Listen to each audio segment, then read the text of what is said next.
नमस्कार जी, स्वागत सत्कार अभिनंदन राम राम जय श्री कृष्णा राधे राधे। कैसे हैं आप सभी? स्वागत है आप सभी का काव्य क्लासेस कोटा के मंच पर, जहां पर आप और हम मिलकर के कर रहे हैं विश्व इतिहास की परिचर्चा।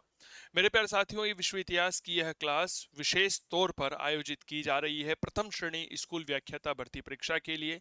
यह क्लास चूंकि ऐप पर चल रही है और यह क्लास यूट्यूब पर भी लाइव जाएगी, तो उस हिसाब से हम बात करेंगे। तो आइए शुरुआत करते हैं कुछ महत्वपूर्ण परिचर्चाओं के साथ। और आज हम एक टेस्ट पेपर आप लोगों के लिए लेकर के आए हैं। विशेष तौर पर यह टेस्ट पेपर रहेगा फ्रांस की राज्य क्रांति और नेपोलियन बोनापार्ट के परिप्रेक्ष्य में, क्योंकि फ्रांस की राज्य क्रांति से ही नेपोलियन बोनापार्ट का उदय हुआ था। नेपोलियन बोनापार्ट ने एक बार क्या कहा था पता है ना, कि फ्रांस की क्रांति की वजह से ही मेरा जन्म हुआ और मैंने उसे नष्ट कर दिया था। तो उसी परिप्रेक्ष्य में बात करते हैं और पहला प्रश्न आप सभी प्यारे साथियों के लिए रखता हूं, यह है निम्नलिखित युग्मों में से कौन सा युग्म है जो सही सुमेलित नहीं है? वित्त मंत्री और कुछ अवधि है तुर्गो नेकर केलोन एल्ब्राइन। इनकी अवधि 1774 से 76, 76 से 81, 83 से 87, 72 से 73 अनुत्तरित प्रश्न है। सर यहाँ पर हमने असिस्टेंट प्रोफेसर आरपीएससी 2021 का पहला सवाल है कि कुछ वित्त मंत्री दे रखे हैं फ्रांस के। क्या ये बात क्लियर हो गई? और पूछा है इनमें से कौन सा है जो सुमेलित नहीं है। बहुत बढ़िया और बेहद शानदार और बेहतरीन सवाल है यह। आप सभी प्यारे साथी इस बात को बहुत अच्छे से याद रखिएगा। सर तुर्गो वित्त मंत्री बना था 1774-76 में, इसे हटाया गया, नेकर को बनाया गया। नेकर के बाद केलोन बना और केलोन के बाद एल ब्राइन बना था, यानी कि यह कुल मिलाकर के 1787 में बना था। क्लियर हो गई? कब तक रहा? 1789 तक रहा था कोल एल ब्राइन। क्लियर हो गई? इसी ने सभी वर्गों पर समान कर लगाने की सिफारिश की थी। लुई 16 जो फ्रांस की क्रांति के समय राजा हुआ करता था, उसने एल्ब्राइन के प्रस्ताव को पंजीकरण करने के लिए पार्लिमा के पास भेजा। फ्रांस में दो प्रकार की संस्थाएं हुआ करती थी, एक तो पार्लिमा हुआ करती थी, एक स्टेट जनरल हुआ करती थी। पार्लिमा मूल रूप से जो है वह राजा के आदेशों को लिपिबद्ध करने का काम करती थी, और जब पार्लिमा यह काम कर लिया करती थी, उसी के बाद वह कानून बना जाता था। पार्लियामेंट ने इन करों के पंजीकरण की सिफारिश के लिए स्टेट जनरल का अधिवेशन बुलाने की बात कही। परिणाम स्वरूप 5 मई 1789 को स्टेट जनरल का अधिवेशन शुरू हुआ था। तो एल ब्राइन के बारे में एक बात याद रखिएगा, इसने सभी करों, सभी वर्गों पर समान कर लगाने की सिफारिश की। किसकी सिफारिश की? कि भाई सभी वर्ग जो हैं उस पर क्या लगाए जाए? समान कर लगाए जाए। लुई 16 इसको भेज देता है पार्लियामेंट के पास। पार्लियामेंट कहती है जी मना नहीं कर रहे, लेकिन स्टेट जनरल का अधिवेशन बुलाया जाए। इसी के बाद स्टेट जनरल का अधिवेशन 5 मई 1789 को आयोजित किया गया था। क्लियर? अगला प्रश्न देखिए, प्रेसबर्ग समझौता पर हस्ताक्षर हुए दिसंबर 1804, अक्टूबर 1806, दिसंबर 1805, जून 1807। अनुत्तरित प्रश्न। प्रेसबर्ग एग्रीमेंट कह सकते हैं हम इसे। हम इसी समझौते को प्रेसबर्ग की संधि भी कह सकते हैं। प्रश्न बहुत आसान है कि बताइए यह समझौता किन किन के बीच हुआ था। देखिए थोड़ा सा इतिहास पढ़िए। मूल रूप से 2 दिसंबर 1804 की बात है। नेपोलियन बोनापार्ट का राज तिलक होता है, या नेपोलियन बोनापार्ट का राज्याभिषेक होता है। इस राज्याभिषेक की पहली वर्षगांठ पर पहली वर्षगांठ आती है। और पहली वर्षगांठ कब मनाई गई? तो याद रखिएगा 2 दिसंबर 1805 को। इसी पहली वर्षगांठ पर नेपोलियन बोनापार्ट एक युद्ध लड़ता है जिसे हम कहते हैं आस्टरलिट्स का युद्ध। क्या ये बात क्लियर हो गई? The battle of Austerlitz. एक तरफ नेपोलियन बोनापार्ट था, दूसरी तरफ कौन था? तो याद रखिएगा रूस का जार शासक था, जार अलेक्जेंडर प्रथम। और दूसरा शासक ऑस्ट्रिया का था जिसका नाम था फ्रांसिस। ठीक है, रूस का जार था, जार का नाम था अलेक्जेंडर, अलेक्जेंडर फर्स्ट। और ऑस्ट्रिया का था फ्रांसिस द्वितीय। ठीक है सर, तीन राजाओं ने ऑस्ट्रेलिस के युद्ध में भाग लिया। फ्रांस का शासक नेपोलियन बोनापार्ट, दूसरी तरफ रूस का जार अलेक्जेंडर प्रथम, और ऑस्ट्रिया का फ्रांसिस द्वितीय। इस युद्ध में नेपोलियन जीत गए, ये दोनों हार गए। इसीलिए तीन सम्राटों का युद्ध कहा जाता है। किसे कहा जाता है? ऑस्ट्रेलिस के बाद। इस युद्ध के बाद क्या घटना घटित हुई? तो याद रखिएगा, जो ऑस्ट्रिया था, बहुत अच्छे से समझना, इस ऑस्ट्रिया के जो शासक था उसका नाम था फ्रांसिस। ये फ्रांसिस द्वितीय नेपोलियन को बुलाते हैं कि भाई आ जाओ और हम दोनों क्या कर लेते हैं जी, एक समझौता कर लेते हैं। इसी समझौते को क्या कहा जाता है, याद रखना, प्रेसबर्ग का समझौता कहते हैं, एग्रीमेंट ऑफ प्रेसबर्ग। क्या ये बात क्लियर हो गई? और यह समझौता हुआ था दिसंबर सन 1805, तारीख थी 26 दिसंबर, क्रिसमस के एक दिन बाद, 26 दिसंबर 1805। ठीक है, प्रेसबर्ग का समझौता हुआ। तो प्रेसबर्ग का समझौता कब हुआ था? 26 दिसंबर 1805 को हुआ था। ऑस्ट्रिया के शासक फ्रांसिस द्वितीय और नेपोलियन बोनापार्ट के मध्य हुआ था। इस समझौते के परिणाम स्वरूप नेपोलियन बोनापार्ट ने 16 जर्मन राज्यों को मिलाकर के राइन संघ का निर्माण किया था। कहा जाता है कि यह राइन संघ जो नेपोलियन बोनापार्ट ने बनाया था ना, यही जर्मनी के एकीकरण की नींव थी। इसी कारण इस लिप्सन, एक इतिहासकार हुए हैं लिप्सन महोदय, वो लिखते हैं कि इतिहास के मजाकों में से एक मजाक है कि आधुनिक जर्मनी का जन्मदाता नेपोलियन था। यह इतिहास के मजाकों में से एक मजाक है कि आधुनिक जर्मनी का जन्मदाता नेपोलियन था। ठीक है, तो प्रेसबर्ग का समझौता, इतनी सी बात पूछी गई है। तो यह दिसंबर 1805 में हुआ था। कब हुआ था भैया? याद रखना, दिसंबर 1805 में हुआ। इसके पहले ऑस्ट्रेलिस का युद्ध। तो हम डायरेक्ट एक और नया प्रश्न बन सकता है, बताओ क्या बनेगा? नया प्रश्न यह बनेगा कि ऑस्ट्रेलिस के बाद कौन सा समझौता हुआ था? भैया प्रेसबर्ग का समझौता हुआ था दिसंबर 1805 में। एक तरफ नेपोलियन था और दूसरी तरफ ऑस्ट्रिया का सम्राट था, नाम था फ्रांसिस द्वितीय। क्लियर हो गई? वेरी गुड, बहुत बढ़िया बहुत बढ़िया। अगला प्रश्न देखिए, ये रहा। निम्नलिखित में से कौन सा युद्ध राष्ट्रों के युद्ध के नाम से जाना जाता है? Battle of countries. कौन सा युद्ध है जो जाना जाता है? लिपजिंग का युद्ध, वाटरलू, बोराडीनो महाद्वीपीय युद्ध, अनुत्तरित प्रश्न है। बहुत बढ़िया प्रश्न है। इनमें से कौन सा युद्ध है जो कहीं ना कहीं राष्ट्रों के युद्ध के नाम से जाने जाते हैं? सर, राष्ट्रों में एक तरफ तो प्रशा था, ठीक है, आप इस तरह से समझिएगा। दूसरी तरफ कौन था? एक तरफ ऑस्ट्रिया था, ऑस्ट्रिया का साथी था कौन? रूस, रशिया। ठीक है, प्रशा आ गया, स्पेन आ गया था। याद रखिएगा, स्वीडन बीच में ही कूद गया कबूतर कहीं का। और एक नाम और आया, याद रखिएगा, इंग्लैंड। ठीक है, देखो प्रशा के साथ क्या किया था नेपोलियन ने? 16 राज्यों का एक संघ बनाया था। ठीक है, ऑस्ट्रिया के शासक फ्रांसिस के साथ हराया दिया था, रूस के जार को हराया, स्पेन के पर अभियान किया था। और नेपोलियन कहता है कि स्पेन के नासूर ने मुझे बर्बाद कर दिया। स्वीडन मजे मजे में आ गया था और इंग्लैंड के साथ महाद्वीपीय युद्ध हुआ करता था। दोनों आए, ये सारे आए नेपोलियन के विरुद्ध, नेपोलियन को हरा देते हैं और सारे जीत जाते हैं। कौन से युद्ध में? लिपजिंग का युद्ध। क्योंकि इतने सारे देशों ने भाग लिया था, 7 देश आए थे सर। क्या बात क्लियर हो गई?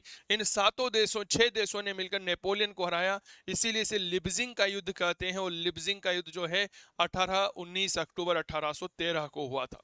बताओ भाई कब हुआ? 19 अक्टूबर सन 1813 को हुआ। इस युद्ध के बाद में जो ये देश होते हैं, यह देश आपस में मिलकर के करते हैं सोमेंट की संधि। कौन सी संधि करते हैं? The treaty of सोमेंट।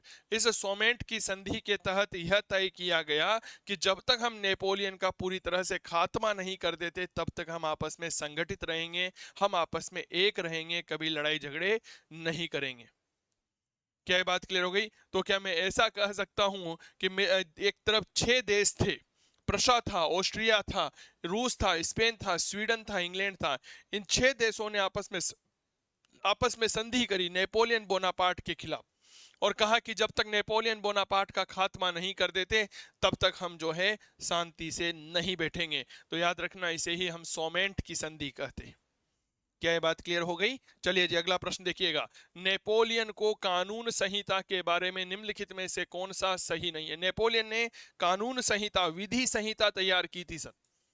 नेपोलियन ने क्या तैयार की थी? याद रखिएगा जी, विधि संहिता तैयार की थी। अब यहां पर एक सीधा सा प्रश्न पूछा जा रहा है कि नेपोलियन की विधि संहिता के बारे में ऐसा कौन सा कथन है जो सही नहीं है? क्या ये बात क्लियर हो गई?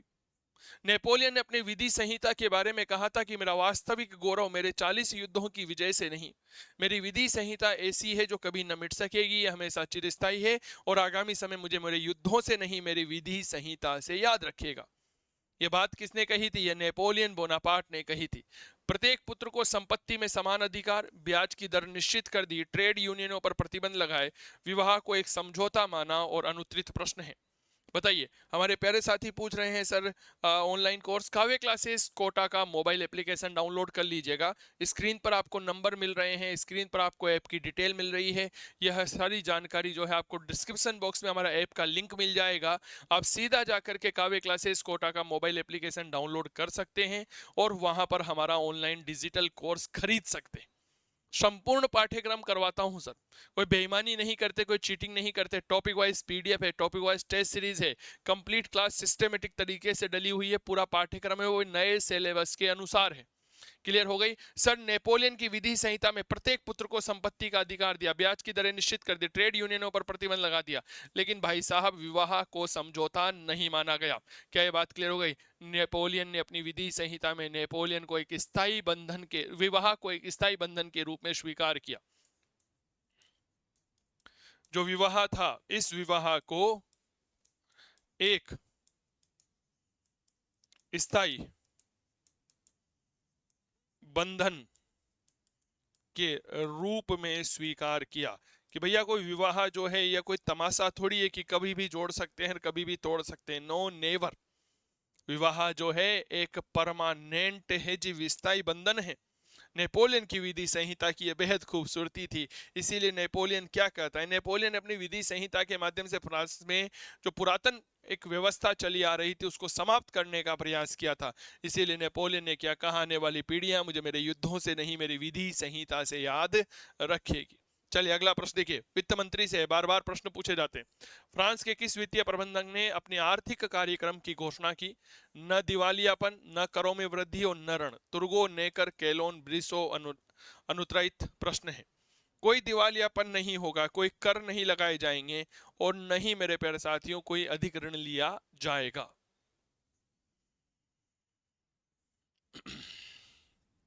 बताओ सर, याद रखना तुर्गो को वित्त मंत्री बनाया गया था 1774 में और तुर्गो ने यह बात कही थी। तुर्गो के बाद नेकर वित्त मंत्री बना था और नेकर ने ही सबसे पहले, याद रखिएगा, राज्य के आय व्यय का विवरण जो है वह आम जनता के सामने रखा था। क्या ये बात क्लियर हो गई? तो तुर्गो सही जवाब रहेगा। फ्रांस की क्रांति के समय थर्मोडोरियन प्रतिक्रिया का आशय क्या है? आतंक के शासन की समाप्ति, आतंक के शासन का आरंभ, नेपोलियन का सत्तारूढ़ होना, राष्ट्रीय सभा द्वारा संविधान की घोषणा। अनुत्तरित प्रश्न है। थर्मोडोरियन प्रतिक्रिया, हम इसे थर्मोडोरियन षड्यंत्र भी कहते हैं, यह क्या है? बताओ साहब। बेहतरीन सवाल है सर यह, और बहुत बार आपके सवाल में पूछा जाता है। बात है 28 जुलाई 1794 की, बहुत अच्छे से सुनिएगा। 28 जुलाई 1794 की एक महत्वपूर्ण घटना आपके यहां पर घटित होती है। मूल रूप से 5 सितंबर 1773 से लेकर के 28 जुलाई 1794 तक फ्रांस में आतंक का राज्य रहता है। कौन सा राज्य रहता है सर? याद रखिएगा, आतंक का राज्य यहां पर रहता है, द स्टेट ऑफ टेररिस्ट। ठीक है, कहां पर? फ्रांस में। अब यहां पर क्या हुआ, 28 जुलाई 1794 को जो आतंक के राज्य का संस्थापक था जिसका नाम था रोबस्पियर, बहुत अच्छे से सुनिएगा, जिसका नाम क्या था? याद रखिएगा, रोबस्पियर। इस रोबस्पियर को कर दिया गया गिलोटीन। गिलोटीन क्या होता है अभी थोड़ी देर बाद बात करूंगा मैं आप लोगों को। गिलोटीन कर दिया गया और इसी की हत्या के साथ फ्रांस में आतंक के शासन की समाप्ति हो गई थी। इसीलिए हम कहते हैं थर्मोडोरियन प्रतिक्रिया के अंतर्गत फ्रांस में आतंक के राज्य की समाप्ति हुई। अब फ्रांस में जो कैलेंडर था, बहुत अच्छे से समझिएगा, फ्रांस में क्या था? जो कैलेंडर था, इस कैलेंडर में जो जुलाई का महीना था, इस जुलाई के महीने को हम क्या कहते थे? याद रखिएगा, थर्मोडोरियन कहा करते। क्या कहते हैं? थर्मोडोरियन कहते हैं। इसीलिए इस पूरे घटनाक्रम को हम क्या कहते हैं? थर्मोडोरियन कहते हैं। अब आप कहोगे सर गिलोटीन क्या होती है? देखो, जब मैं पढ़ाता हूं ना मेरी क्लास में, तो मैं प्रत्येक विद्यार्थी और प्रत्येक क्लास में जो है शानदार चित्रों के माध्यम से पढ़ाता हूं। गिलोटीन एक प्रकार की मशीन हुआ करती थी जिसके माध्यम से किसी भी व्यक्ति की गर्दन उसके धड़ से अलग कर दी जाती थी। इस प्रकार की हुआ करती थी गिलोटीन। ये अपराधी है। इस अपराधी को यहाँ पर लेटा दिया गया है, ऊपर जो है ये कटर लगा हुआ है, हम ऐसा कह सकते हैं ब्लेड लगा हुआ है। ये जल्लाद है और यह व्यक्ति जिसको सजा दी जा रही है, इसकी गर्दन इधर कर दी गई, बाहर झुका दी गई, ऊपर से लॉक लगा दिया गया है। ये क्या है? लॉक है। अब ये इस रस्सी के माध्यम से इसको छोड़ेगा, कटर नीचे गिरेगा जैसा कि यहाँ पर गिर चुका है, और इसकी गर्दन कट करके जो है नीचे रखे हुए बास्केट में गिर जाएगी, और ये जनता को दिखाएगा कि देखो मैंने मार दिया है। तो इस प्रकार किसी भी व्यक्ति की गर्दन उसके धड़ से अलग कर दी जाती थी। इस प्रक्रिया को हम गिलोटीन कहा करते थे। ये देखिए सर, ये फ्रांस में तब का फोटो है जब किसी व्यक्ति को गिलोटीन किया जाता था। ऐसा माना जाता है, जो गिलोटीन का चित्र आपके सामने नजर आ रहा है, यह फ्रांस के राजा लुई 16वें को जब गिलोटीन किया गया था, यह तब का फोटो है। देखिए वही कटर गिरा, ठीक है, गर्दन अलग हो गई, गर्दन को जो है आम आदमी को दिखाया जा रहा है कि देखो देखो हमने इसको मार दिया है। ठीक है। फ्रांस में जब आतंक का राज्य स्थापित किया गया था ना, किसके द्वारा? रॉबस्पियर के द्वारा। तो मेरे प्यारे साथियों, माना जाता है कि 15,000 लोगों को गिलोटीन किया गया था।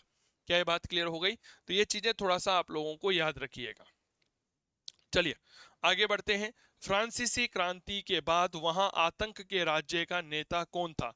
नेपोलियन बोनापार्ट, ठीक है, रॉबस्पियर, डुमोरिये, मिराबो? अनुत्तरित प्रश्न है, बताओ साहब। फ्रांस की क्रांति के बाद वहां पर, याद रखिएगा, आतंक के राज्य का संस्थापक कौन था? रॉबस्पियर था। रॉबस्पियर को गिलोटीन किया गया था मेरे दोस्त, बहुत अच्छे से याद रखना। कब किया गया था? मैंने अभी थोड़ी देर पहले कहा, 28 जुलाई 1794।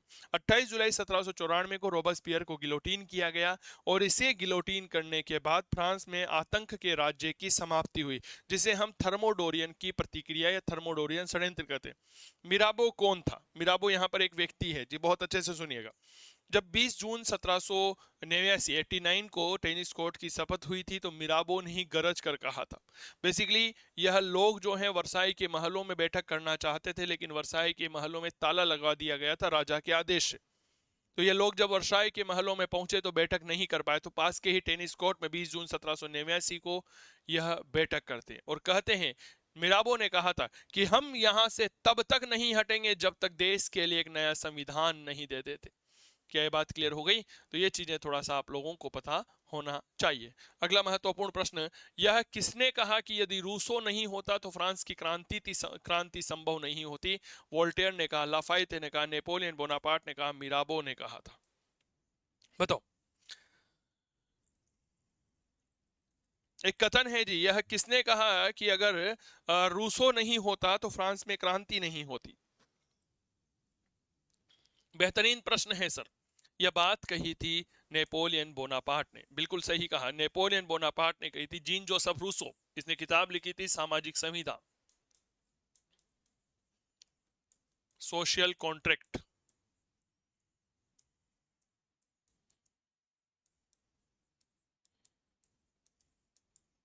समानता, ठीक है ना, कुछ सिद्धांत दिए, स्वतंत्रता, समानता और बंधुत्व का जनक इसे ही माना जाता है। ठीक है, स्वतंत्रता,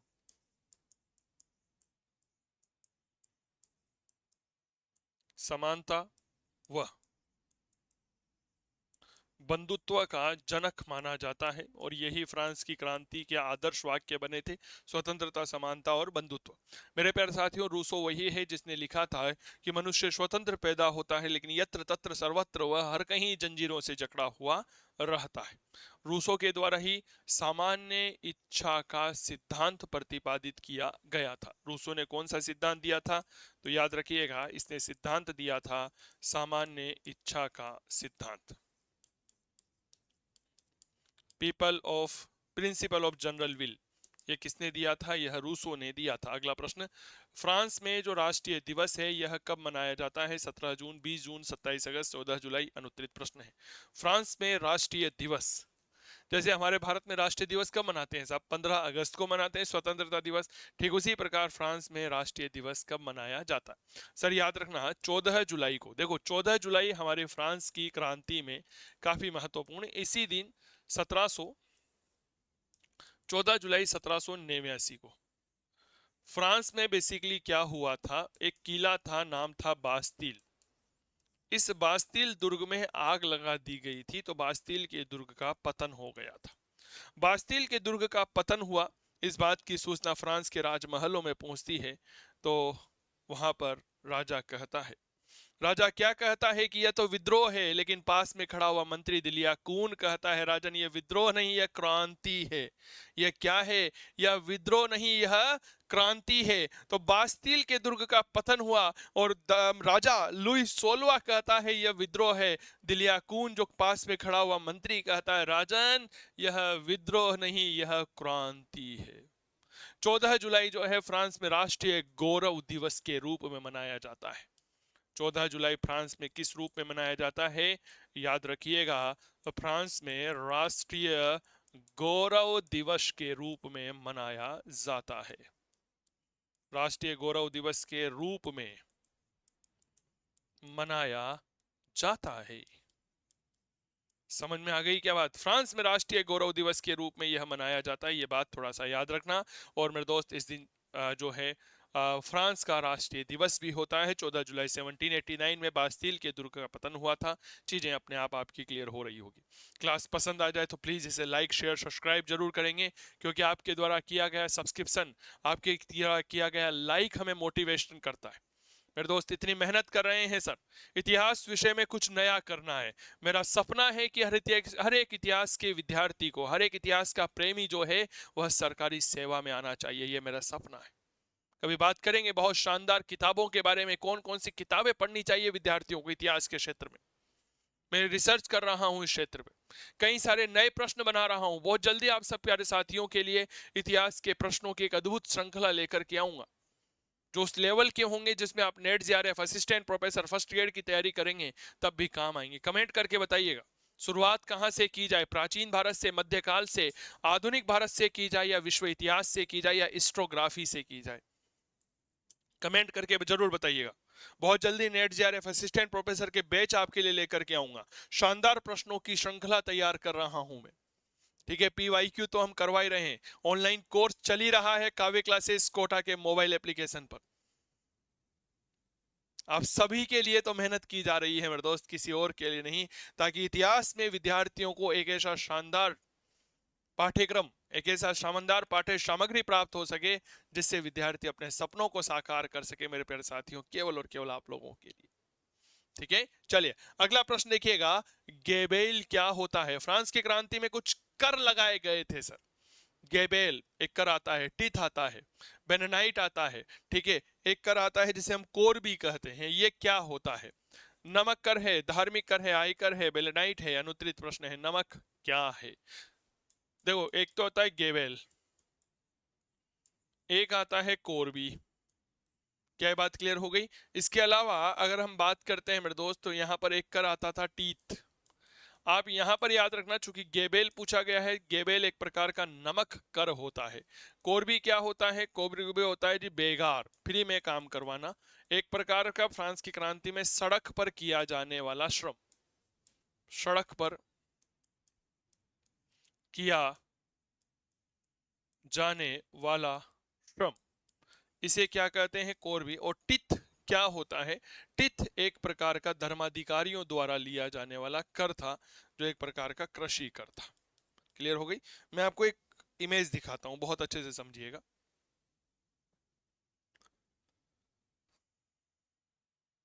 देखिए, फ्रांस की क्रांति शायद इसमें अवेलेबल नहीं है, नहीं तो मैं आपको दिखा देता। नेपोलियन बोनापार्ट तो है, कोई बात नहीं, चलिए। तो ये कई सारे कर थे यहाँ पर, तो इनको थोड़ा सा याद रखना। एक बेलेनाइट होता है जो बूचड़ खाने और शराब पर लिया जाने वाला कर होता था। ठीक है, चलिए अगला प्रश्न देखिए। फ्रांस की पुरातन व्यवस्था में लेत्र द काशे क्या होता है? गिरफ्तारी वारंट एक प्रकार का कर। फ्रांस में प्रांतीय व्यवस्था, फ्रांस का बुर्जुआ वर्ग और अनुत्तरित प्रश्न होता है। बताओ, फ्रांस की क्रांति में एक शब्द यहां पर हम देख रहे हैं जिसका नाम आता है लेत्र द काशे। यह क्या होता है? बताओ, फ्रांस की क्रांति में एक शब्द है लेत्र द काशे, यह क्या होता है? बहुत बढ़िया प्रश्न है, कृपया जरूर जवाब दीजिए। सर याद रखिए, फ्रांस की क्रांति में जो लेत्र द काशे आता है, यह एक प्रकार का वारंट था जिसके द्वारा किसी भी व्यक्ति को गिरफ्तार किया जा सकता था। तो एक प्रकार का वारंट था जी, जिसके अंतर्गत किसी भी व्यक्ति को गिरफ्तार किया जा सकता था। इसे ही क्या कहते हैं? लेत्र द काशे कहते हैं। टेनिस कोर्ट की शपथ कब हुई थी? 17 जून 1789, 20 जून 1789, 27 जुलाई 1789, 4 अगस्त 1789 और अनुत्तरित प्रश्न है। टेनिस कोर्ट की जो शपथ है इसे क्या कहा गया था? इसकी अध्यक्षता जीन बेली ने की थी, प्रस्ताव मेनियर ने लिखा।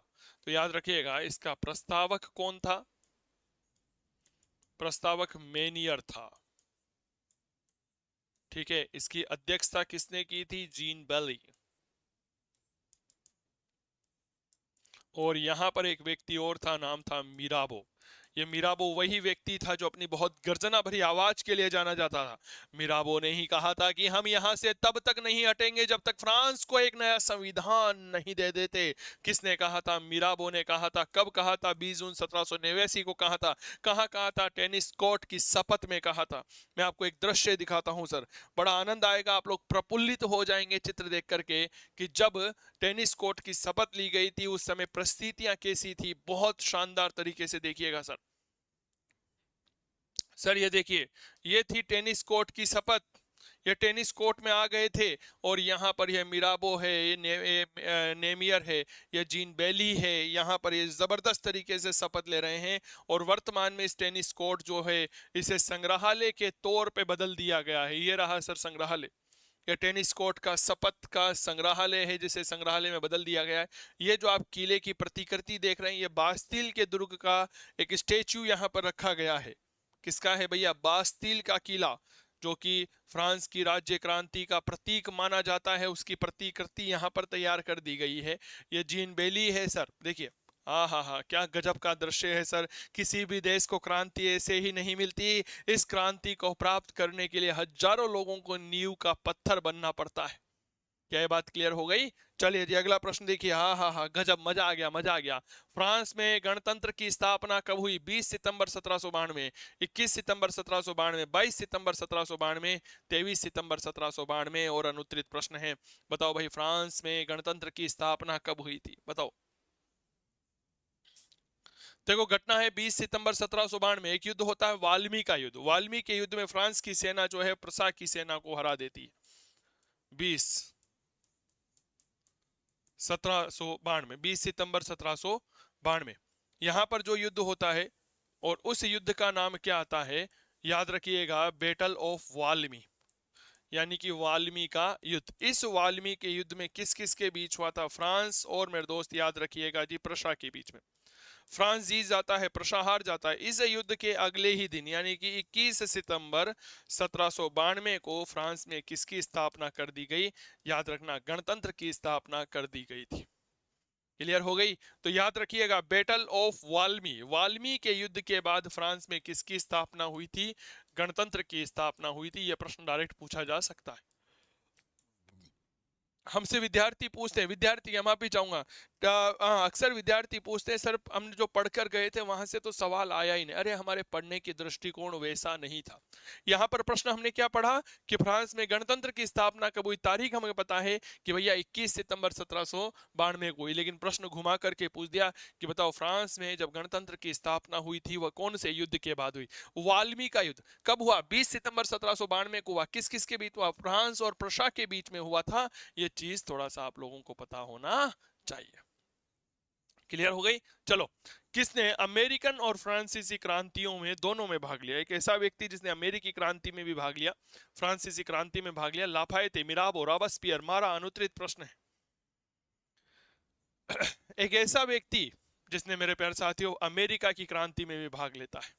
एक ऐसा व्यक्ति जो फ्रांस की राज्य क्रांति में भी भाग लेता है। बताओ कौन है? देखो 1781 की बात है, 1781।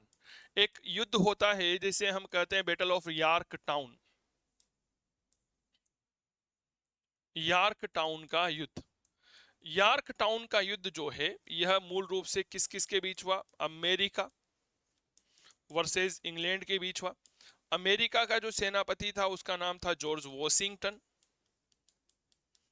इंग्लैंड का सेनापति था उसका नाम था कॉर्नवालिस। इस जॉर्ज वॉशिंगटन का साथ दिया था लाफायते ने। क्लियर हो गई? लाफायते फ्रांस का सेनापति था, तो यह रहा लाफायते। क्लियर हो गई? तो लाफायते जो है मेरे दोस्त याद रखिएगा, 1781 के यॉर्कटाउन के युद्ध में लाफायते ने वॉशिंगटन का सहयोग किया। और वाशिंगटन और लाफायते की संयुक्त सेना ने मिलकर कॉर्नवालिस को पराजित किया।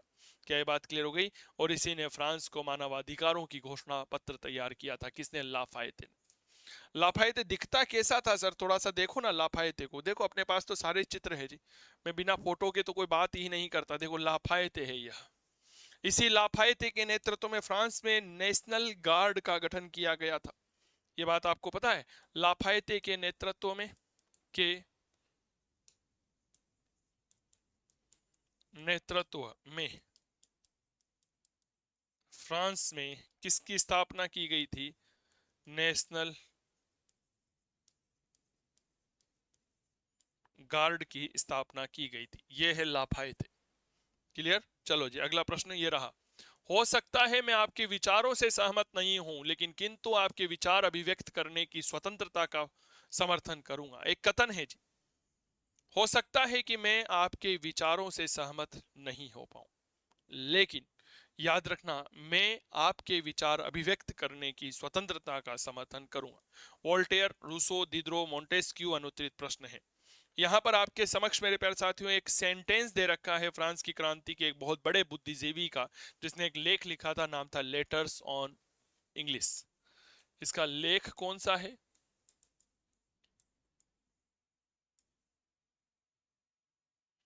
Letters on English.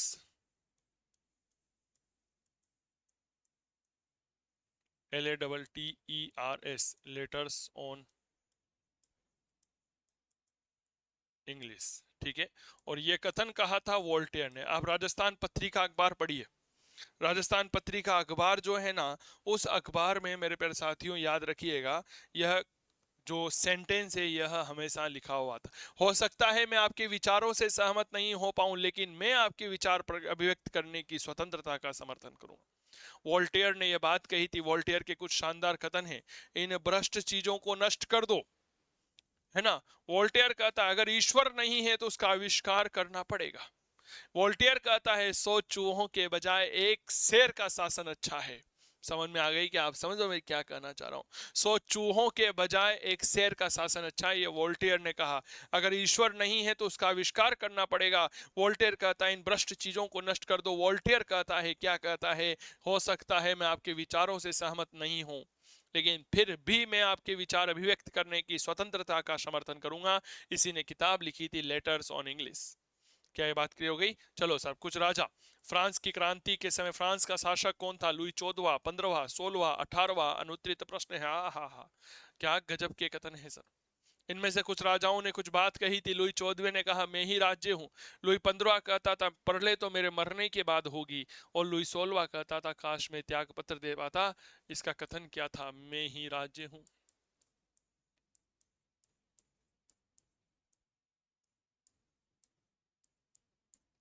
लुई 15वां क्या कहा करता था? ये कहा करता था प्रलय तो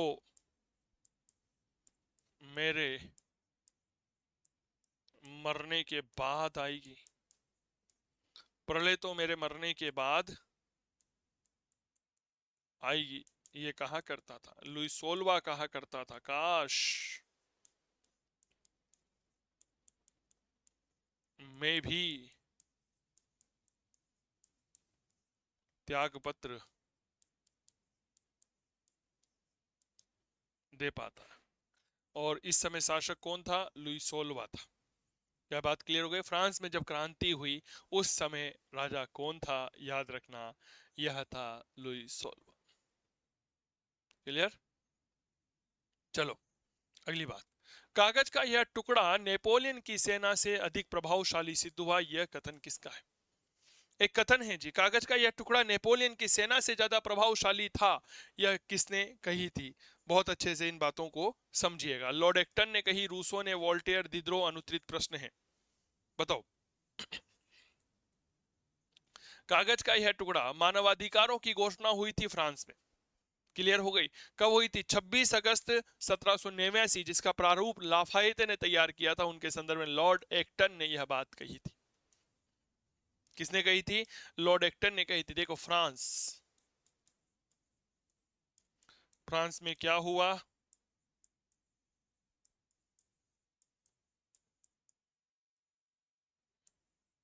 मानवाधिकारों की घोषणा होती है। कब हुई थी फ्रांस में मानवाधिकारों की घोषणा? तारीख याद रखना, 26 अगस्त 1789।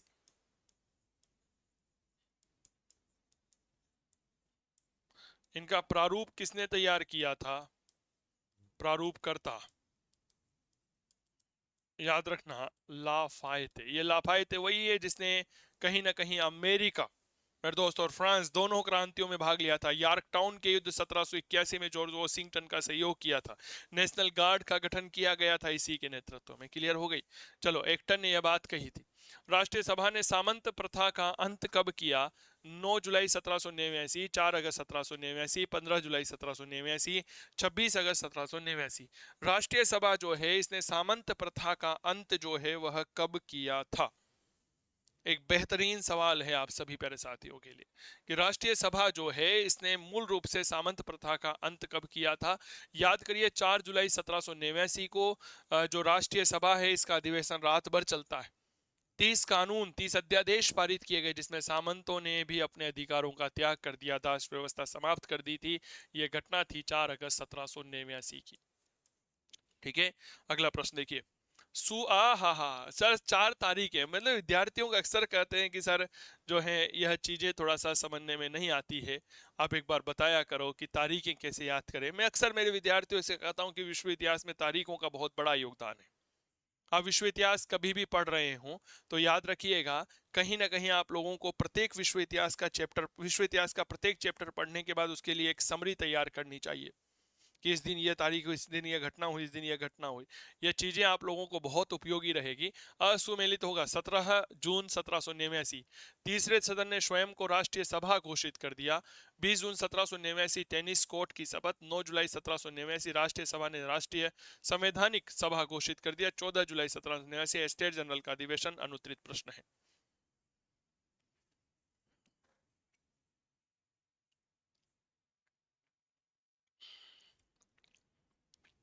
यहां पर गलत क्या है? याद करिए, हम इतनी देर से चर्चा कर रहे हैं भैया। 14 जुलाई 1789, 14 जुलाई 1789 को क्या हुआ था भैया?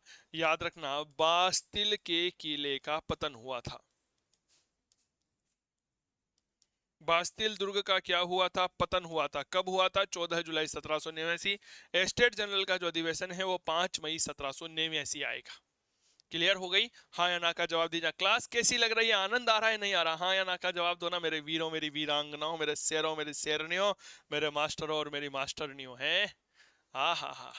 सर क्लास में जुड़ जाओ। अगर आप ऑनलाइन कोर्स लेना चाहते हैं तो आज ही काव्य क्लासेस कोटा का मोबाइल एप्लीकेशन डाउनलोड कर लीजिएगा। यहाँ पर हमारा इतिहास विषय का बेहतरीन, शानदार, जबरदस्त, जिंदाबाद बैच चल रहा है। स्कूल व्याख्याता द्वितीय प्रश्न पत्र के लिए यह बैच है। सर इस बैच में लाइव क्लास होती है, पूर्णतः नवीन पैटर्न पर आधारित है। Live class, doubt clearing session, topic wise test है, प्रिंटेबल नोट्स मिलते हैं, कंप्लीट कोर्स है, टाइम बाउंड है, यूजफुल है जी सभी पीजीटी भर्ती परीक्षाओं के लिए। अनलिमिटेड बार देख सकते हो, ऐसा नहीं है कि एक ही बार देख सकते हो, कितनी भी बार देख सकते हो। जो लाइव क्लास हो चुकी है वह आपको रिकॉर्डेड फॉर्मेट में विद नोट्स के साथ मिल जाएगी। नोट्स को प्रिंट आउट ले लो भैया, आपकी फोन की मेमोरी में सेव हो जाएगा। जब चाहो प्रिंट आउट लेके पढ़ो, रिवीजन करो। शंका समाधान सत्र है, जितनी बार पूछना चाहो पूछो, कोई मना नहीं है। ऐसी व्यवस्था बहुत कम होती है, ये बात याद रखिएगा। क्लियर हो गई? तो देरी किस बात की? अगर किसी भी प्रकार की कोई समस्या आती है तो आप डायरेक्ट हमें फोन करिए 8802060952 पर। डायरेक्ट हमें कॉल कर सकते हैं, ये हमारी हेल्पलाइन नंबर है जहां पर आपकी हर समस्या का समाधान किया जाएगा। क्या ये बात क्लियर?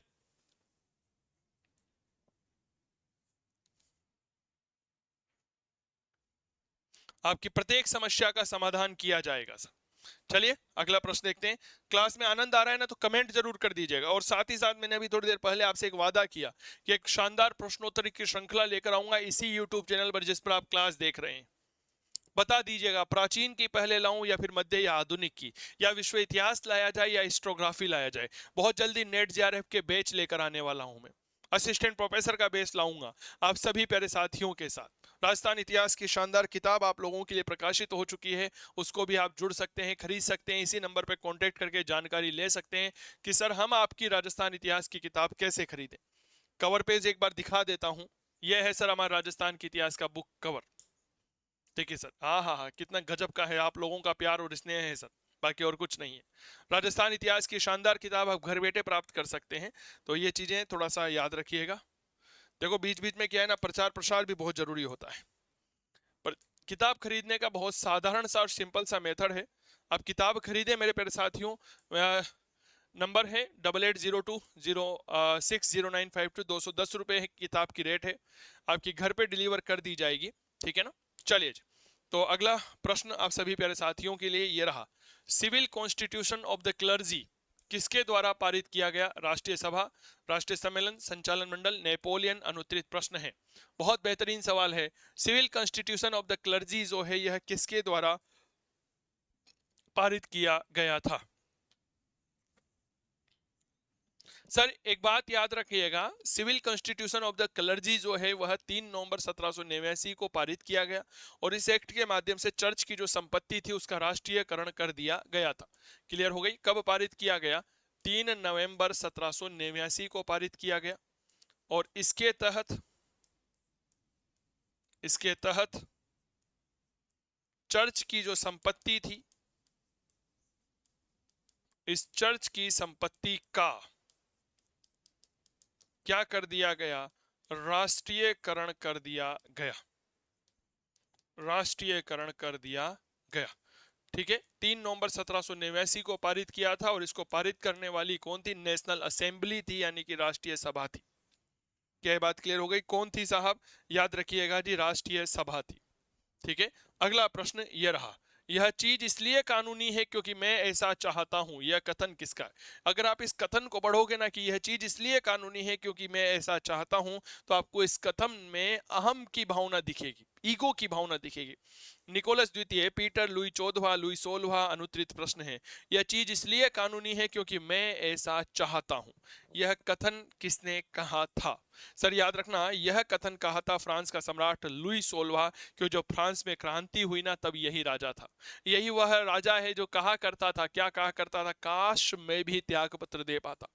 यही है वह व्यक्ति। अगला प्रश्न देखिए, पिरामिडों की लड़ाई में नेपोलियन ने किस देश को पराजित किया? प्रशा, मिस्र, इंग्लैंड, भारत? और अनुत्तरित प्रश्न, बैटल ऑफ पिरामिड्स। क्या ये बात क्लियर हो गई? पिरामिडों की जो यह लड़ाई थी यह 1798 में हुई थी। ठीक है। एक तरफ मिस्र था, एक तरफ मेरे प्यारे साथियों नेपोलियन बोनापार्ट था। नेपोलियन जीत जाता है, मिस्र हार जाता है। नेपोलियन बोनापार्ट अपने साथ रोसेटा पत्थर लेकर आता है। यह रोसेटा पत्थर मिस्र के इतिहास को जानने का स्रोत है। कौन है रोसेटा? क्या है रोसेटा पत्थर? तो याद रखिएगा, मिस्र के इतिहास को जानने का स्रोत है यह। इसको किसने पढ़ा था? तो मेरे दोस्त याद रखिएगा, चैंपोलिन ने पढ़ा था इसे। चैंपोलिन ने पढ़ा था। और जब नेपोलियन बोनापार्ट मिस्र चला जाता है, तो मिस्र जाते ही सबसे पहले वह पिरामिडों के साथ साथ याद रखिएगा किसको देखता है? तो मेरे दोस्त वह देखता है कहीं ना कहीं वहां की मम्मियों को, जो मम्मी थी फ्रांस में, मिस्र में। मैं चित्र दिखाता हूं, देखो आप लोगों को।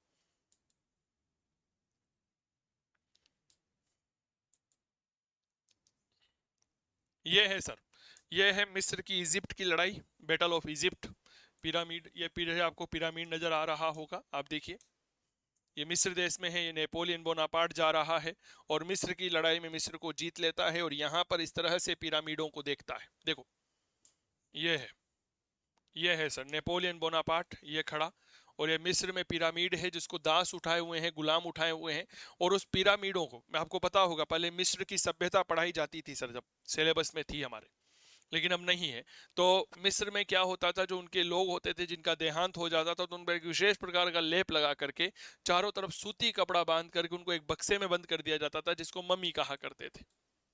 तो एक मम्मी उसने प्राप्त करी, उस मम्मी के चारों तरफ जो कपड़ा लगा हुआ था उसको हटवाता है और देखता है कि ये लोग कैसे थी। तो ये चित्र हमें देखने को मिलता है। और रोसेटा पत्थर प्राप्त किया था जिसमें मिस्र के इतिहास की और मिस्र की लिपि की जानकारी मिलती है, वह ऐसा होता है। चैंपोलिन नाम के इतिहासकार ने इसे पढ़ा था। यह है सर रोसेटा पत्थर। मूल रूप से मिस्र का एक प्रकार का शिलालेख है जिसमें मिस्र के इतिहास की सारी जानकारियां हमें यहाँ पर प्राप्त होती है।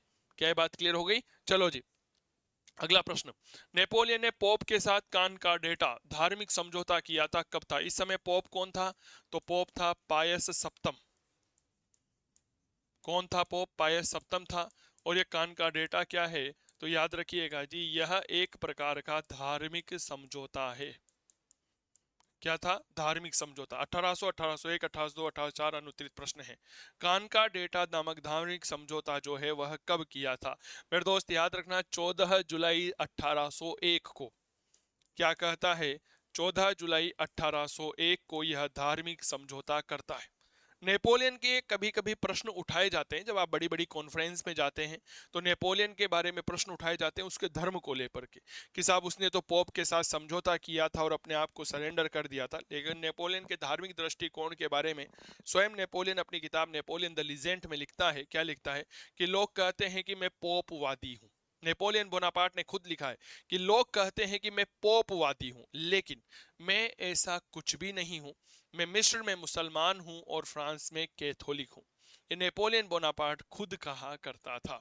क्या कहा करता था? कि लोग कहते हैं कि मैं पोपवादी हूं, लेकिन ऐसा कुछ भी नहीं है। मैं मिस्र में मुसलमान हूं और फ्रांस में कैथोलिक हूं। ठीक है, तो जो लोग जैसे थे ना उसके साथ वैसा हो जाया करता था। नेपोलियन ने बैंक ऑफ फ्रांस का गठन कब किया? 1799, 1800, 1802, 1804 अनुत्तरित प्रश्न है। नेपोलियन बोनापार्ट जो है उसने बैंक ऑफ फ्रांस का गठन जो है वह कब किया था? बेसिकली नेपोलियन ने अर्थव्यवस्था पर सरकारी नियंत्रण स्थापित करने के लिए 1800 में बैंक ऑफ फ्रांस की स्थापना की थी। इसका उद्देश्य क्या था? अर्थव्यवस्था पर सरकारी नियंत्रण स्थापित करना।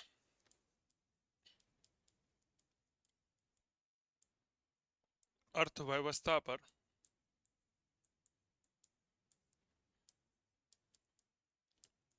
सरकारी नियंत्रण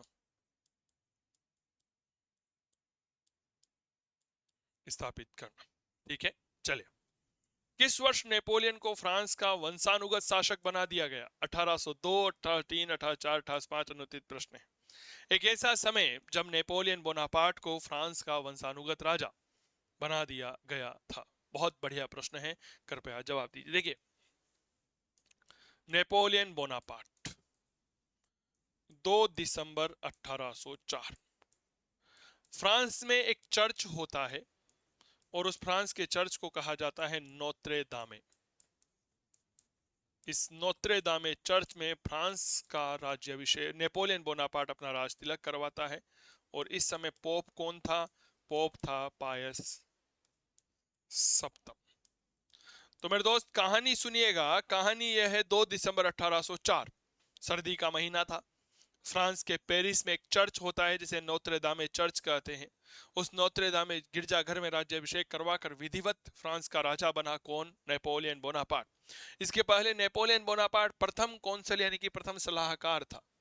जब पोप ने राजमुकुट नेपोलियन बोनापार्ट के सिर पर रखना चाहा तो नेपोलियन बोनापार्ट के जो है वो पोप के हाथों से राजमुकुट लेकर के स्वयं अपने हाथों पर पहन लेता है, अपने हाथों से धारण कर लेता है अपने सिर पर, और कहता है कि यह मुकुट मैंने कचरे के ढेर पर पड़ा मिला था। मैंने अपनी ताकत के बल पर इसे उठा लिया है, तो मैं इसे पहनाने का श्रेय दूसरे को क्यों दूं? मैंने राजमुकुट धूल में पड़ा मिला, मैंने उसे प्राप्त किया, तो मैं उसे पहनाने का अधिकार किसी दूसरे व्यक्ति को क्यों दूं? क्या ये बात क्लियर हो गई? ऐसा था नेपोलियन बोनापार्ट। नेपोलियन बोनापार्ट के राज तिलक के चित्र में आप लोगों को दिखाता हूं कि उसका जब राज्याभिषेक हुआ था। यह है सर नेपोलियन बोनापार्ट का राज्याभिषेक।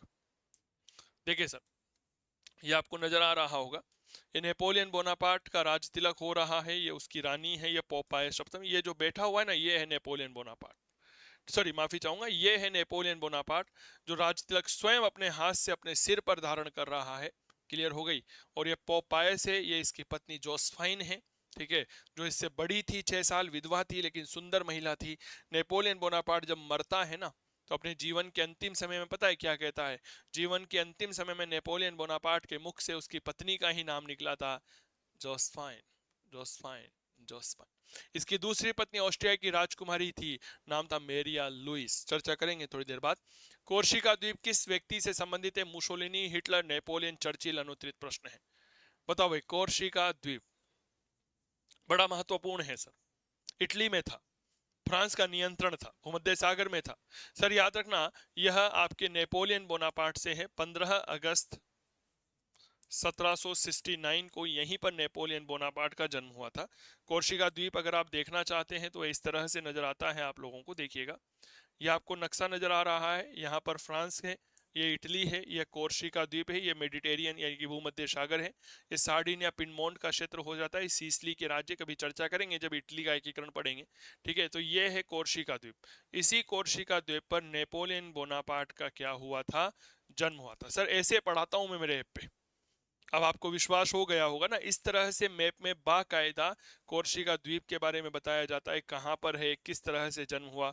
ठीक है, जैसे मैं आपको दिखाता हूँ, नेपोलियन बोनापार्ट की चित्र है मेरे पास, ये है सर नेपोलियन बोनापार्ट।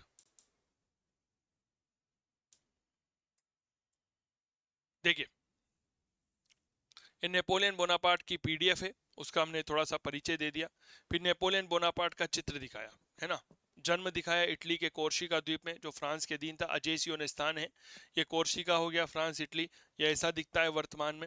रूसो कहता है किसी दिन कोर्सिका द्वीप विश्व को आश्चर्यचकित कर देगा। भैया पढ़ा रहा हूं ना, एक बात याद रखना, मैं अपने इतिहास विषय के साथ कभी बेईमानी नहीं करता हूँ। हाँ, कि कुछ भी पढ़ा दिया, एरा गेरा नत्थु गेरा, है ना। घास काटना उद्देश्य नहीं है, पढ़ा रहा हूं ना तो उद्देश्य है कि जो पढ़ रहा है विद्यार्थी उसकी नौकरी लगनी चाहिए। और मैं मानता हूं कि आपका भी है, नहीं तो भेड़ बकरियों की तरह विद्यार्थी है जी, है ना। भेड़ चाल चले जा रहे हैं कि यहाँ एक नाम है जी फलाना, उसका खरीद लो, ठीक है, ले लो, कोई दिक्कत नहीं है। लेकिन जब सिलेक्शन नहीं होता है ना तो फिर 4 साल बर्बाद हो जाते हैं। क्योंकि राजस्थान में प्रथम श्रेणी स्कूल व्याख्याता की भर्ती 4 साल में एक बार आती है सर, और ये मौका बार बार नहीं आता। अभी तो घर वाले आपका साथ दे देंगे, कोई बात नहीं बेटा तैयारी कर लो, लेकिन 4 साल बाद साथ देंगे इस बात की कोई गारंटी नहीं है, इस बात को समझिएगा। ठीक है, नेपोलियन के बारे में बताया कि यूनानी भाषा का शब्द है जिसका शाब्दिक अर्थ घाटी का शेर होता है। आप पढ़िए ना सर। नेपोलियन बोनापार्ट ने कहा था कि जब मेरा जन्म हुआ फ्रांस जल रहा था। नेपोलियन की आत्मकथा क्या है, नेपोलियन को उपनाम देखो, क्रांति पुत्र, छोटा रोबस्पियर, लिटिल कोशकोपर है, यूरोप का निर्माता मैन ऑफ डेस्टिनी है, द्वितीय जस्टिनियन है, प्रारंभिक जीवन कैसा रहा, ठीक है ना।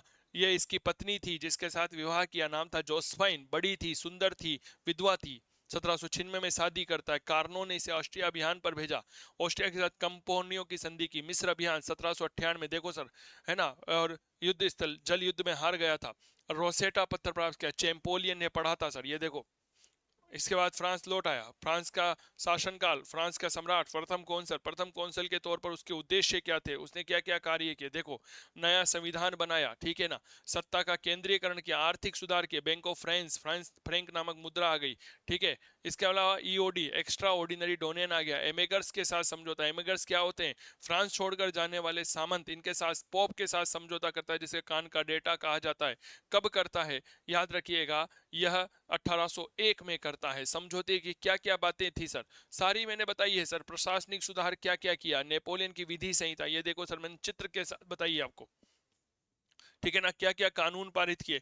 इसके अलावा नेपोलियन की विधि संहिता के क्या क्या प्रावधान थे, शिक्षा में क्या क्या सुधार किया, लाइसीज क्या होते थे, कुछ और सुधार किया, नया एक सम्मान दिया, मोदी जी को मिला था सर हमारे, फ्रांस के सम्राट के तौर पर। हाँ हाँ हाँ, देखो साहब, 2 दिसंबर 1804 फ्रांस के नोत्रे दामे चर्च में नेपोलियन का राज्यभिषेक हुआ, पोप पायस सप्तम था, ठीक है ना। ये देखो पूरी घटना बताई है मैंने आप लोगों को। इसके अलावा फ्रांस के सम्राट के रोल में उसने क्या क्या कार्य किया, तो भैया ये सब चीजें पढ़ाई जाती है जी। क्लियर हो गई। हमारा उद्देश्य यही है कि हमारे प्यारे साथी जितने भी पढ़ रहे हैं उनकी नौकरी लगना चाहिए, और आपका भी मैं मान के चलता हूं कि आपका भी यही उद्देश्य होगा।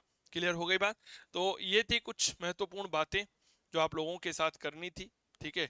तो इस तरह से क्लास को लाइक करें, शेयर करें। 3-4 प्रश्न और बचे हैं क्या, चलो देख लो। नेपोलियन ने किस युद्ध में ऑस्ट्रिया को पराजित करके प्रेसबर्ग की संधि के लिए बाध्य किया, पिरामिडों, अबू बकर, उल्म, उपरोक्त में से कोई नहीं, अनुत्तरित प्रश्न है। नेपोलियन ने किस युद्ध में ऑस्ट्रिया को पराजित किया और पराजित करने के बाद उनको प्रेसबर्ग की संधि करने के लिए बाध्य किया था, तो याद रखना अल्म नगर में पराजित किया था। यह बेसिकली एक नगर का नाम था, अल्म नगर, इसमें पराजित किया था। इसके बाद जो है वह संधि कर लेते हैं। क्लियर हो गई, चलो। कौन सा युद्ध 3 सम्राटों के युद्ध के नाम से जाना जाता है, ऑस्ट्रेलिस, उल्म, फ्रीडलैंड, वेग्राम और मेरे दोस्त अनुत्तरित प्रश्न। थोड़ी देर पहले हमने चर्चा की थी, 3 सम्राट थे, रूस का जॉर्ज अलेक्जेंडर प्रथम था फ्रांस ऑस्ट्रिया का, फ्रांसिस द्वितीय था, नेपोलियन बोनापार्ट था फ्रांस का, और युद्ध हुआ था ऑस्टरलिट्ज का युद्ध। कब हुआ था? उसकी एनिवर्सरी के एक साल बाद, 2 दिसंबर 1805 को। क्लियर हो गई ना? इसमें कौन कौन थे? तो याद रखना, फ्रांस का था नेपोलियन बोनापार्ट, ठीक है। रूस का था अलेक्जेंडर प्रथम। चलिए इसके बाद ऑस्ट्रिया का था फ्रांसिस द्वितीय। अगला प्रश्न, वह आया, उसने देखा, उसने जीत लिया। यह नेपोलियन के किस अभियान के बारे में? क्या गजब के कथन है सर। वह आया है, उसने जीत लिया, उसने देखा और जीत लिया, यह कथन किस अभियान के बारे में है? इटली, मिस्र, ऑस्ट्रेलिया, रूस, बताओ भाई किस अभियान के बारे? सर इटली विदेशी अभियान का सेनापति नियुक्त किया गया था 1796-97 को नेपोलियन को। तो नेपोलियन ने इटली अभियान के बारे में यह कहा गया था कि वह आया, उसने देखा और उसने जीत लिया।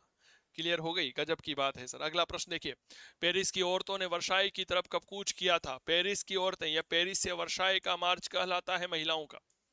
पेरिस से वर्साई का मार्च कहलाता है यह। 17 जून 1789, 20 सितंबर 1792, 21 सितंबर 1792, 5 अक्टूबर 1789। बताओ। पेरिस की महिलाओं का जो यह मार्च होता है, यह क्रांति का एक दूसरा दौर था। पेरिस में से वर्साई तक स्त्रियों ने अभियान किया। 6 अक्टूबर को स्त्रियां जो है वह पेरिस वापस लौटी, उनके साथ राज परिवार था। क्या ये बात क्लियर हो गई? सर रोटी वाला है, महिलाएं नारा लगा रही थी, रोटी वाला, देखो हमारे साथ रोटी वाला है, रोटी वाले की पत्नी है, रोटी वाले का बेटा भी है। और मेरे दोस्त, यह घटना घटित हुई थी, ऐतिहासिक घटना, 5 अक्टूबर 1789। इन महिलाओं का सुरक्षा पता है कौन कर रहे थे? नेशनल गार्ड कर रहे थे, या नेशनल गार्ड। ये नेशनल गार्ड वही है जो पेरिस की सुरक्षा के लिए लाफाइते के नेतृत्व में बनाए गए थे। क्लियर हो गई? चलो आपको ये दृश्य दिखाता हूं सर, अभी आपके सामने जस्ट दृश्य जो है वह जीवंत कर रहा हूं। ठीक है ना? हमारे साथ रोटी वाला भी है, हमारे साथ रोटी वाले की पत्नी भी है, हमारे साथ रोटी वालों के बच्चे भी हैं। देखिए सर, ये महिलाएं हैं, ठीक है। और ये महिलाएं जो है 5 अक्टूबर, यह दिन आपको दिख रहा होगा, 5 अक्टूबर 1789। क्लियर हो गई? और यह वह घटना है जब महिलाएं पेरिस से वर्साए पहुंचती है। तो ये थी मेरे प्यारे साथियों कुछ महत्वपूर्ण प्रश्न आप सभी प्यारे साथियों के लिए। क्लास कैसी लगी हमें कमेंट जरूर करिएगा। और बाकी अगर आप हमारा ऑनलाइन कोर्स लेना चाहते हैं तो काव्य क्लासेस कोटा का मोबाइल एप्लीकेशन डाउनलोड कर लीजिएगा। इस ऐप का लिंक हमने डिस्क्रिप्शन बॉक्स में दे रखा है, आप सीधा ऐप वहां से डाउनलोड करिए। मुलाकात करते हैं आप सभी प्यारे साथियों से अगली क्लास में। तब तक स्वस्थ रहें, मस्त रहें, तंदुरुस्त रहें और करते रहें इतिहास की बात चंदू जैन के साथ। जय हिंद, जय भारत, धन्यवाद, नमस्कार।